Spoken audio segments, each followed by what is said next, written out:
जब किसी की भी चंद्रमा की महादशा आती है तो उसे किस तरह के रिजल्ट्स मिलते हैं, क्या एक्सपीरियंसेस होते हैं और इस दशा में किस तरह के इवेंट्स हमारे साथ हो सकते हैं।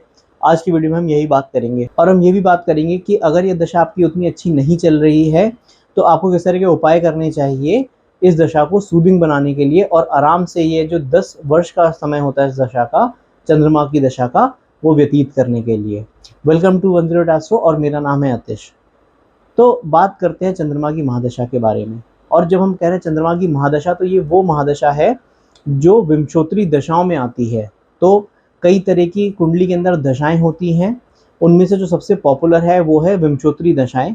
और कभी भी कोई पंडित कहता है कि आपकी राहु केतु या किसी भी प्लैनेट की जो दशा चल रही है तो जनरली विंशोत्तरी दशा को ही रेफरेंस किया जा रहा होता है कुंडली में।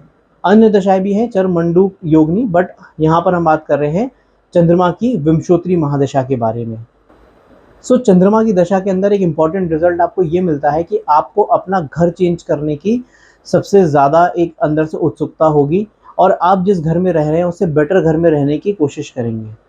और कोशिश करेंगे मतलब आप मैक्सिमम टाइम इसको एग्जीक्यूट भी करते हैं और आप अपना घर चेंज करते हैं। तो घर स्थान, आपका जो लिविंग स्पेस है जहाँ आप रहते हैं, वो स्थान चेंज होना काफ़ी प्रोबेबल है चंद्रमा की दशा के अंदर। और वो ऐसा घर होगा जो जिसमें आप करेंटली रह रहे हैं उससे बेटर होगा। लेकिन अगर चंद्रमा बहुत वेल प्लेस नहीं है तो इसमें बहुत हैवी लोन इन्वॉल्व हो सकता है और बाद में आपका उसी घर से मन हट जाएगा उस घर में रहने से। ऐसा भी चंद्रमा की दशा के अंदर रिजल्ट मिलता है। अगर चंद्रमा वेल प्लेस नहीं है तो हो सकता है आप अपने घर में ही रहना चाह रहे हो, अपने पेरेंट्स के साथ रहना चाह रहे हो और आपको अपना घर मजबूरीवश छोड़ना पड़े, फोर्सफुली छोड़ना पड़े। तो ये अगर बैडली प्लेस है आपका चंद्रमा तो ऐसा रिजल्ट मिलेगा। अच्छा प्लेसमेंट है तो आप एक बहुत अच्छे घर में जाएंगे जहाँ बड़ा खुला और बड़ा लाइटेड एनवायरनमेंट होगा, जहाँ आपको रहने में अच्छा लगेगा। ऐसे घर में आप मूव हो सकते हैं चंद्रमा की दशा के अंदर। ये इस महादशा का एक बहुत इंपॉर्टेंट रिजल्ट है। तो मून वैसे भी क्या है, एक ऐसा प्लैनेट है जो सूर्य की रोशनी को रिफ्लेक्ट करता है। और अगर आप देखें तो इंटरेस्टिंगली चंद्रमा के दो पहलू हैं, एक जो हमें लाइट दिखती है और दूसरा जो डार्क रहता है। ऐसे ही चंद्रमा की दशा के अंदर आपका व्यक्तित्व हो जाता है, आपकी पर्सनालिटी में ऐसा चेंज आएगा कि आप बाहर से तो लोगों को बहुत चेयरफुल और बहुत ज़्यादा एंथुजियास्टिक दिखेंगे, अंदर से आपको कोई चीज़ हो सकता है इस पूरे 10 वर्ष परेशान करती रहे। अगर चंद्रमा बहुत वेल प्लेस है, सपोज किसी अच्छे प्लैनेट के साथ उसकी युति है, गुरु के साथ युति है या शुक्र के साथ युति है, तो ये डार्क साइड जो है थोड़ा सा दब जाएगा और ये हो सकता है रिजल्ट्स आपको खराब ना मिले। लेकिन अगर राहु केतु या कोई भी पाप ग्रह के साथ युति कर ले चंद्रमा, तो ये एक जो आपके अंदर एक शंका है वो हमेशा आपके अंदर बनी रहेगी और आप वो जग को एक उजागर भी नहीं करेंगे। आप लोगों के लिए बहुत चेयरफुल और एक बहुत ही डायनेमिक पर्सनालिटी की तरह हमेशा रहेंगे और लोग आपके पर्सनालिटी से आकर्षित भी होते हैं। चंद्रमा की दशा के अंदर आपकी एक आकर्षक पर्सनालिटी उभर कर आती है इस दशा में। आप मिमिक्री में, पोएट्री में आप अगर हैं तो इस दशा में आपके वो स्किल्स एनहांस होंगे और आप पोएट्री, मिमिक्री या इमेजिनेटिव या क्रिएटिव चीज़ों के अंदर बहुत अच्छा एक करियर अपना स्टैब्लिश कर सकते हैं। और आपकी एज के ऊपर भी ये डिपेंड करता है कि चंद्रमा की दशा के अंदर आपके बिहेवियर में कैसा चेंज आएगा। चंद्रमा एक चंचल ग्रह है और अगर आपकी बाल अवस्था चल रही है चंद्रमा की दशा में तो आप बहुत चंचल व्यक्तित्व वाले पर्सनालिटी होंगे।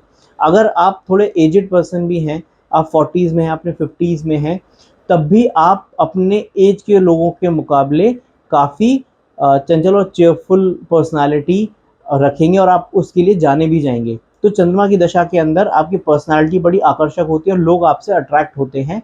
स्पेशली अगर आप जो लेडीज़ हैं उन वो आपसे ज़्यादा अट्रैक्ट होंगी, चाहे आप खुद स्वयं एक मेल हैं या फीमेल हैं, लेकिन लेडीज़ आपसे अट्रैक्ट होगी। वहाँ पर आप ज़्यादा आकर्षक एक पर्सनालिटी आपकी उभर कर आती है।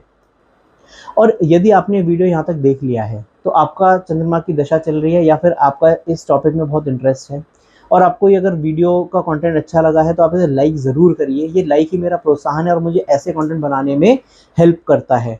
चैनल पर नए हैं, आप बाकी वीडियोस मिस ना करें, उसके लिए आप इसको सब्सक्राइब करिए, आपको रिकमेंड होंगे मेरे वीडियोस, और बेल आइकन ज़रूर दबाइए जिससे आप कोई भी नोटिफिकेशन मिस ना करें।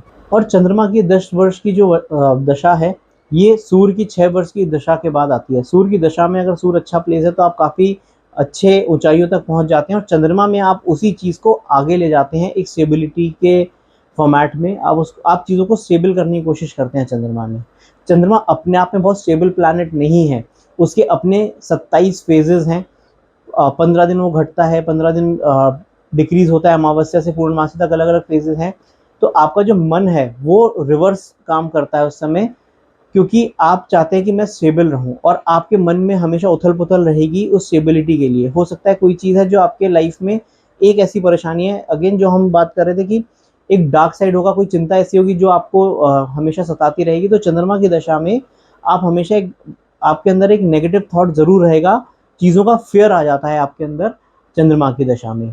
क्योंकि देखिए चंद्रमा की अपनी कोई लाइट नहीं है, वो दूसरों की लाइट रिफ्लेक्ट करता है, यानी सूर्य की रोशनी रिफ्लेक्ट करता है। तो चंद्रमा की दशा में आप अपने आसपास के लोगों से भी बहुत प्रभावित होते हैं, उनकी बातों से बहुत प्रभावित होंगे और उस हिसाब से भी अपने इंपॉर्टेंट डिसीजंस लेते हैं।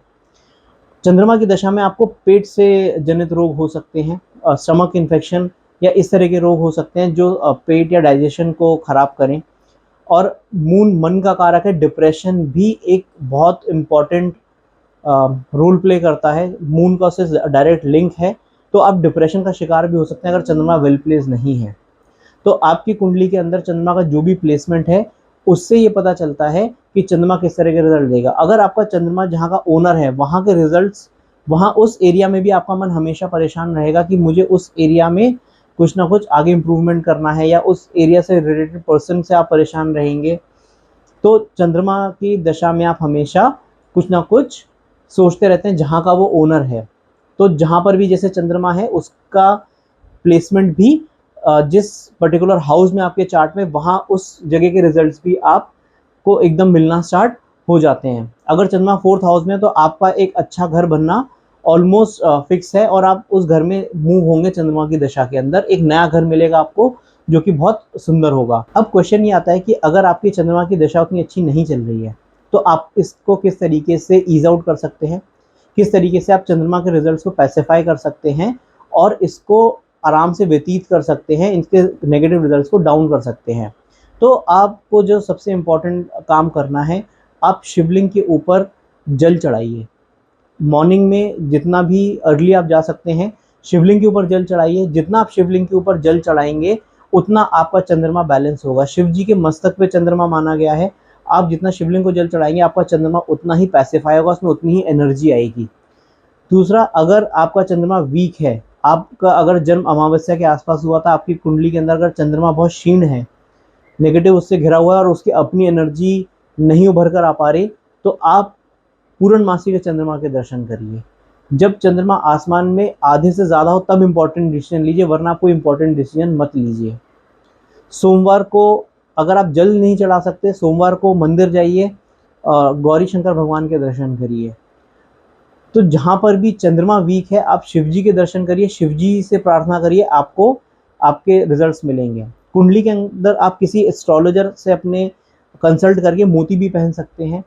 तो मोती जो होता है वो चंद्रमा का ओनरशिप है मोती का, तो आप मोती भी धारण कर सकते हैं, लेकिन इसको ज़रूर कंसल्ट करिए पहले किसी अपने एस्ट्रोलॉजर से, उसके बाद ही धारण करिए। तो गाइज ये थी मेरी एनालिसिस चंद्रमा की दशा के ऊपर। जल्द आएंगे ज्योतिष से जुड़े हुए नए टॉपिक के साथ, तब तक के लिए नमस्कार।